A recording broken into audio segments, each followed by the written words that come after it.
Listening to Mr. Radio, and I'm your host, Marshall.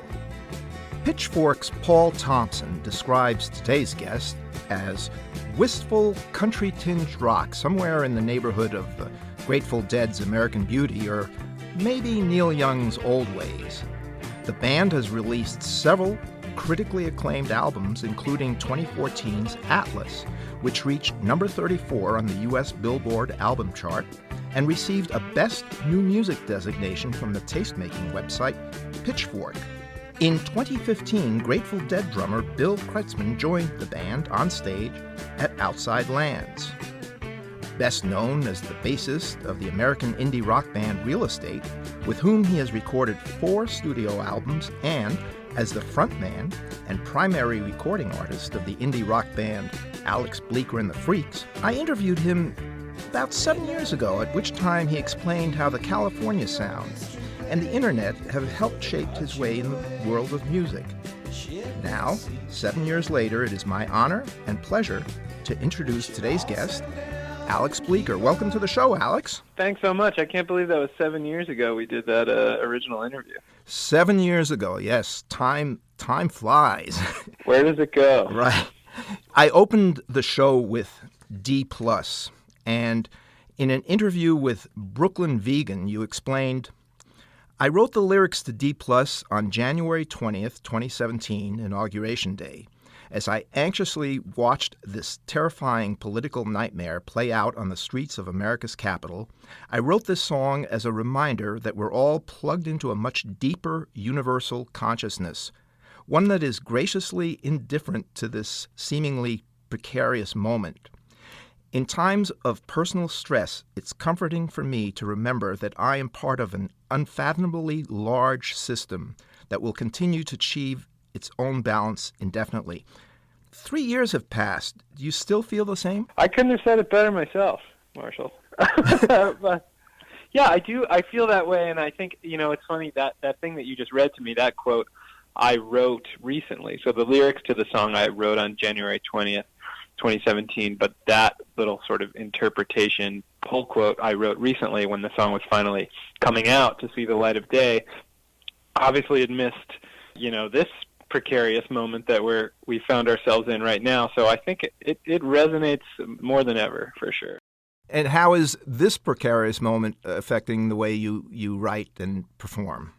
Well, it's certainly affecting the way that I perform and my band that I'm in, Real Estate, performs. We've been pretty much grounded since, early March when we had a record come out. So it's changed, just one of the many ways in which it's changed my year significantly, as I was supposed to be traveling and playing all sorts of shows, and I've been home, which to some level has been nice to take a little break from the road, but obviously I wish the circumstances were much different. Well, you and many other musicians and actors and people in entertainment are feeling the same way. I recall, and you probably don't know that I have this, but I recall watching a video, and in this, you're dancing at a battle of the bands in high school. But it wasn't until I saw your recent video for Mashed Potatoes that memory came back to me. In the track, you're singing, I want a cup of coffee, mashed potatoes and juice. I want peace and justice, but really, what's the use? Making music is young man's game, and they'll never play your song on the radio. Can you tell me more about this song and also how the video came about? Yeah, the song itself was sort of written, like if you listen to the verses, they're somewhat disconnected from the chorus, although they're definitely related.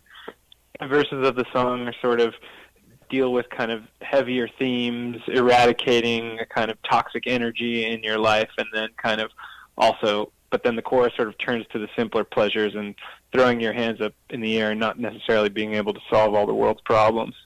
But I also, just a little sort of Easter egg nugget, I was trying to write a song that like sounded tossed off like something like the Basement Tapes, all those great lyrics about spilling juice on me, and that was kind of ringing around in my head that Dylan and the band were playing with at the time. So that's a little bit of an influence on that particular track.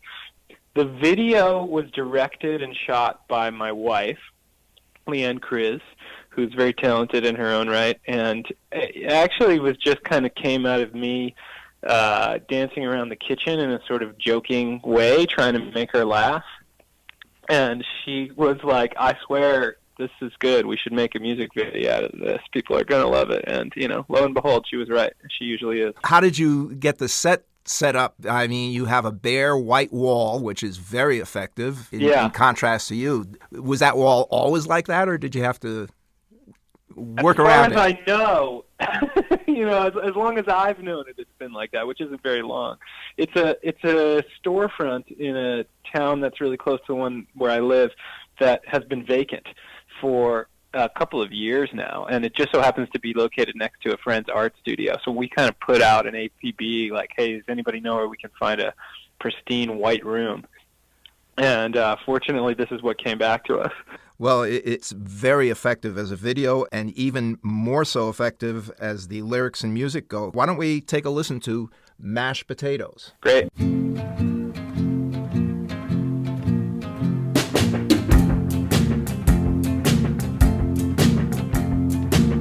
Hey, old man, I heard you had to skip town.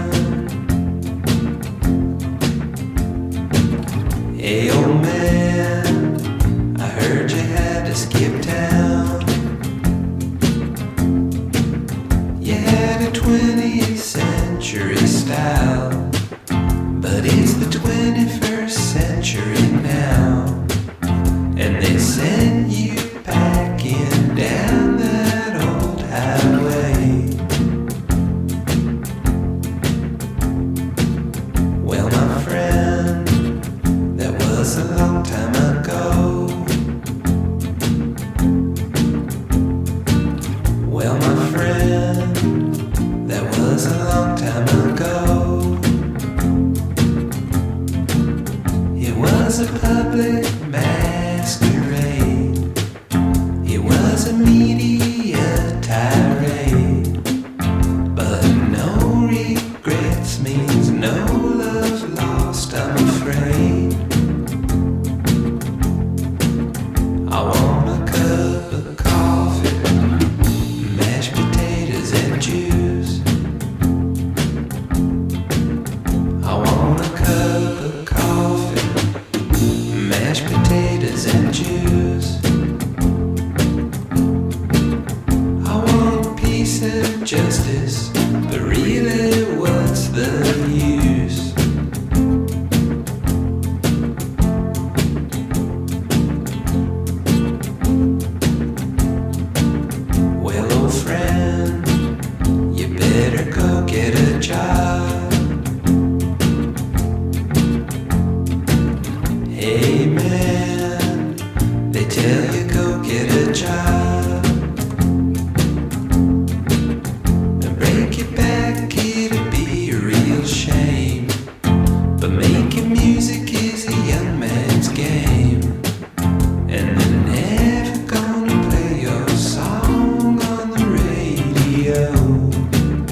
This is my interpretation of the song, but I feel that you're talking not only to people my age, which is pretty old, but you're also talking to a younger generation. Is that what you plan to do on this? I hope so. I mean, in general, I hope my music appeals across a, sort of a broad spectrum. I'm also talking to myself. So yeah, I would say that I'm glad that it works that way for you. It certainly did. About 10 years ago, you had an interview with Matthew Schnipper of The Fader, and in that you stated, "We're a Brooklyn band now. How boring is that?"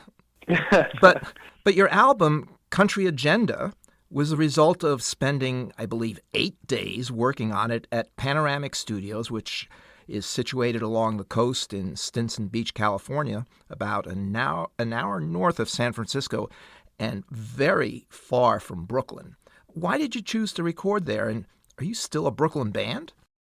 Well, it's funny, there's a couple of things there. I mean, that band that recorded that record at Panoramic Studios is Alex Bleeker and the Freaks, as you mentioned, and we were very much a Brooklyn band with New Jersey roots, of course, but we were operating in Brooklyn, practicing, rehearsing, playing a lot of shows in Brooklyn. That's where we were based, but I have a well-documented affinity for the Grateful Dead, and I think that especially during that time that record was recorded, and it was like some sort of, I don't want to sound too woo-woo here, but some sort of divine providence pulled us out to the coast of Northern California, sort of searching for the sound, as they say. We wound up making that record there, and actually, coincidentally, or perhaps not so coincidentally, where I'm talking to you from right now is about 5 miles down the road from that studio. I liked the little coastal area so much that I have now made it my home. Actually, making that record pulled me out here and changed my life altogether. So it was serendipitous for sure.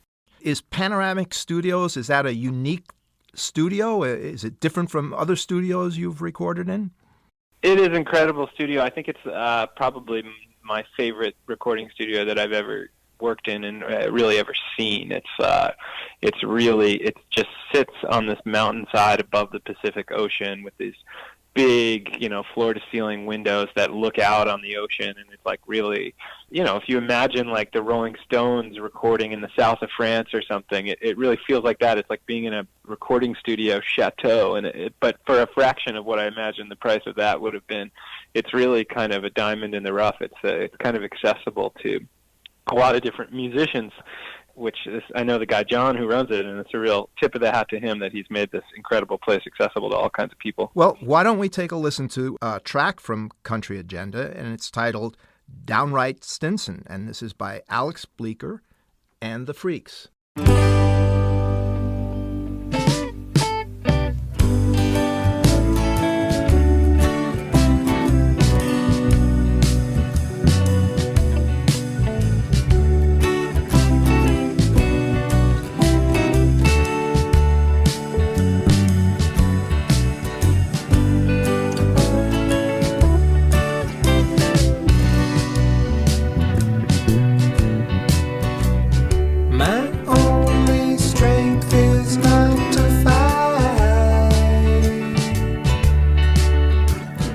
Forgiveness, things will turn out right.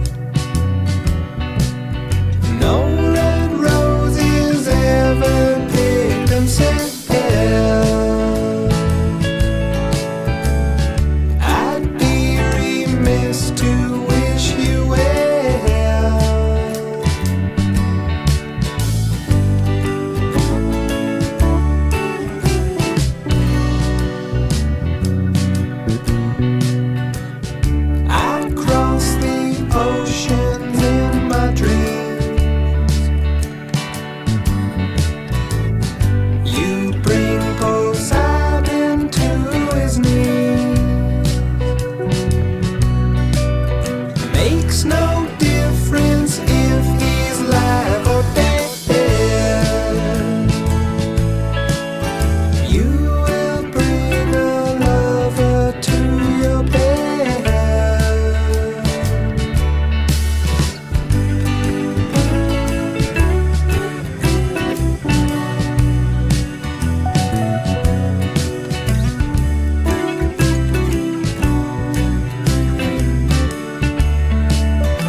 That was Downright Stinson from the album Country Agenda by my guest, Alex Bleeker and the Freaks. I'm going to jump a little bit ahead here because I don't want to forget to ask you this.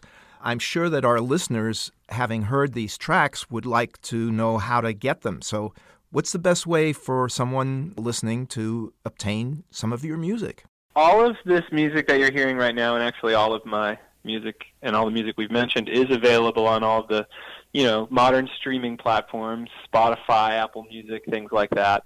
The records are all available at a variety of places online. If the best way to support me directly as an artist is to visit my Bandcamp page.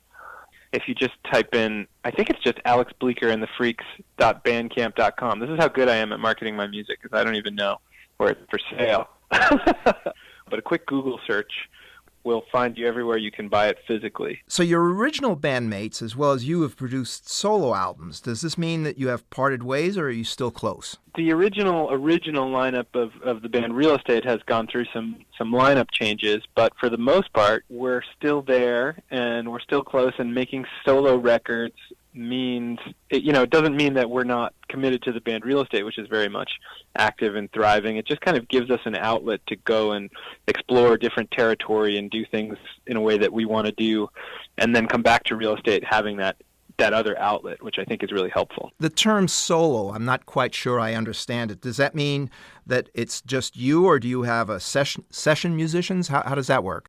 Yeah, it's not really solo. I mean, the band Alex Bleeker and the Freaks is very much a band. The Freaks, as they're lovingly referred to, are, a specific group of people.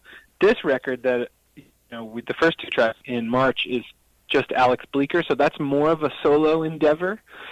But there are some other musicians that play on the record, but it's kind of crafted in a more, just me without those guys kind of a way. And that was basically due to just circumstance and people moving around and growing older, et cetera, et cetera. I don't think we've discussed the makeup of the band. Who plays what, and who are they? Who are the Freaks? Yeah, so the Freaks are me, Alex Steinberg, and Nick Lynchner, all of us hailing from Ridgewood, New Jersey, as well as a guy named Jacob Wolf and another guy named Dylan Shoemaker.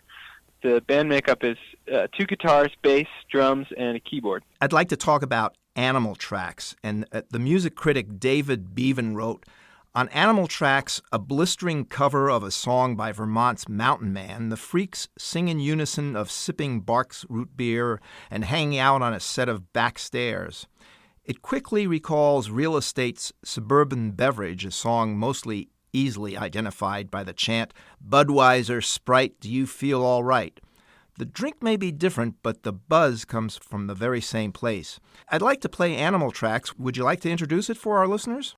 Sure. The reason I wanted you to play this song is because this is from my very first record, and it harkens back to, we've kind of got a retrospective taste of all the music that I've made over the years.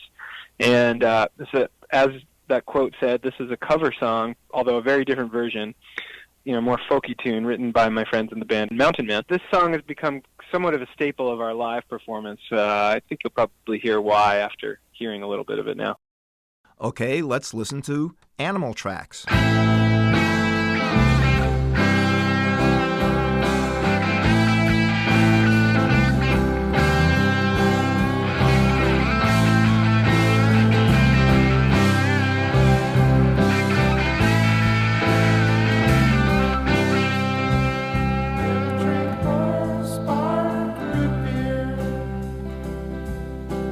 Sit on your back stairs and whisper.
That was Animal Tracks from the album Alex Bleeker and the Freaks. I know you talked about how the pandemic has messed up plans, but do you have any future plans? I'd like to think that I have some sort of future plans. I don't know what they are yet. Most immediately, I'm going to the grocery store after this call. But no, musically, both myself, Alex Bleeker, and the band Real Estate have new albums coming in 2021. So that's something to look forward to. And hopefully, if everything goes right, maybe by late summer or early fall, we'll be able to play live again. That's where we're hedging our bets right now. So we'll see. And by playing live, are you going to be playing in California, or are you going to travel around? Right now, the only show that is tentatively on the books is a Real Estate show in September in California. It's a festival, and so we're waiting to see, if that gets pushed back or canceled or not. But it is tentatively slated to happen, so we shall see. All right. Alex, I'm so happy that you were able to take the time to speak with me. And now I'd like to come full circle and close with Bet Your Ass, which I think sounds a little country to me, but perhaps you'd like to introduce it, maybe tell us a little bit about it before I play it. Sure. This is Bet Your Ass, the titular track on a little EP of the same name that I made just after moving to California. And yeah, that was kind of my idea, was I wanted to I think every song on the record says the word outlaw, and it's kind of a jokey riff on what happens if I make my homespun version of outlaw country. Okay, well, let's listen to a homespun version of outlaw country, Bet Your Ass, and thanks again, and I hope to hear from you again real soon. Well, thanks so much for having me on the show. It's my pleasure.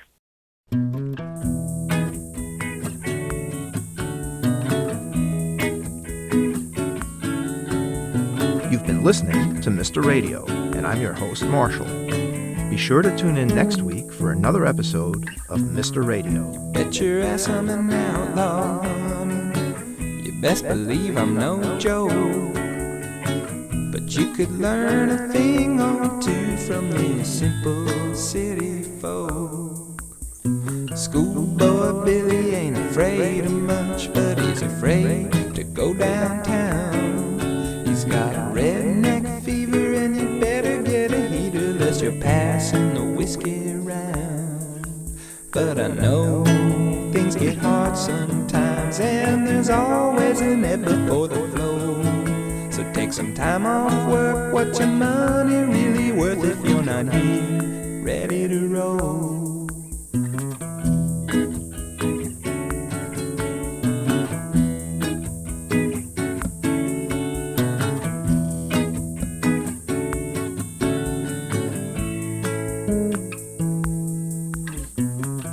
Best believe I'm a bad one, baby. You bet your ass I'm no good. I won't go changing for no one, honey. Everybody says I should. Big wig Betty doesn't gamble much, but she knows how to let it ride. Put your money on the table, take heed of all the fables, let the man upstairs decide. But I know things get weird sometimes, and you can't help the things you can't control. Try to take a breath, embrace a certain death. I'll be here, ready to roll.